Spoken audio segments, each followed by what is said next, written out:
Tonight, we're getting a look inside a heavily damaged high-rise in downtown Dallas where a water leak and electrical short forced residents from their homes. It was so extensive, the MERC has now terminated all its resident leases and agreed to refund security deposits and October's rent.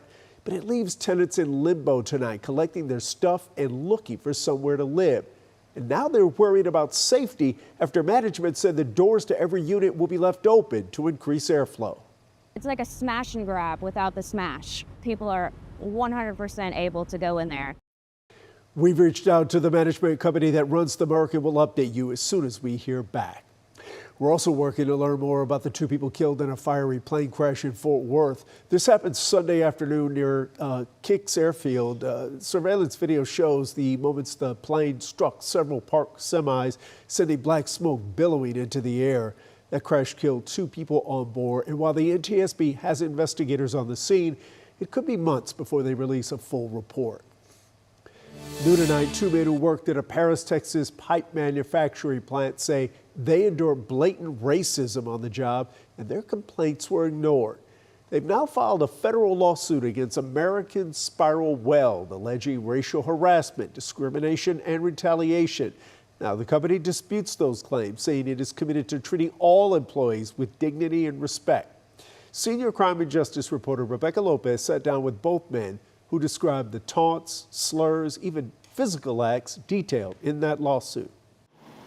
Paris, Texas is a small town with a long history of racial tension. Two men say they experienced that racism inside the factory where they worked, American Spiral Weld. They say they were taunted, subjected to racial slurs, and punished when they spoke up. They filed a lawsuit against Spiral Weld. He used to say blackie and all kind of, yeah.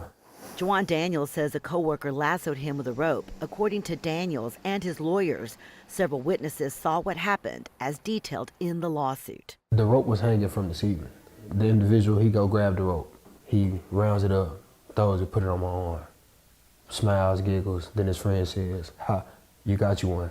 Daniel says he was humiliated, and when he spoke up, he's the one that got fired. They said because I lied during the investigation. They also call me a lazy liar. Daniel's coworker Andre Waters stood by him and months later says he discovered the same symbol of hate waiting for him at his locker. Here is a picture of that locker that we had to blur, included in court documents. Opened the locker and there was a noose hanging in it with derogatory racist remarks in it. Waters say the company promised to investigate but never showed him camera footage or protected him from retaliation. He says he has children and can't afford to leave. You have to walk on eggshells for no reason. Every day I clock in to work. I try to avoid certain people. Court filings show both men reported being called blackie and the N-word, even by supervisors who post racially insensitive posts on social media.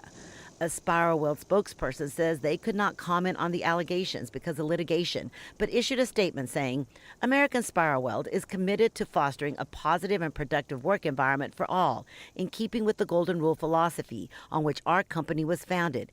It is the right thing to do, to treat others the way we would like to be treated, with dignity and respect.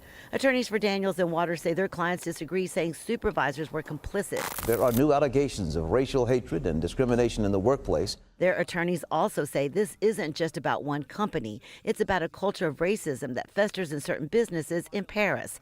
They've sued other companies before and won, and now they're suing Spiral Weld for allegations their clients' civil rights were violated. Really, in almost 20 years now, it's very clear racism is just part of doing business in Paris, Texas. For Juwan and Andre, they're speaking out for change and the hope that by doing so, something changes. In Paris, I'm Rebecca Lopez.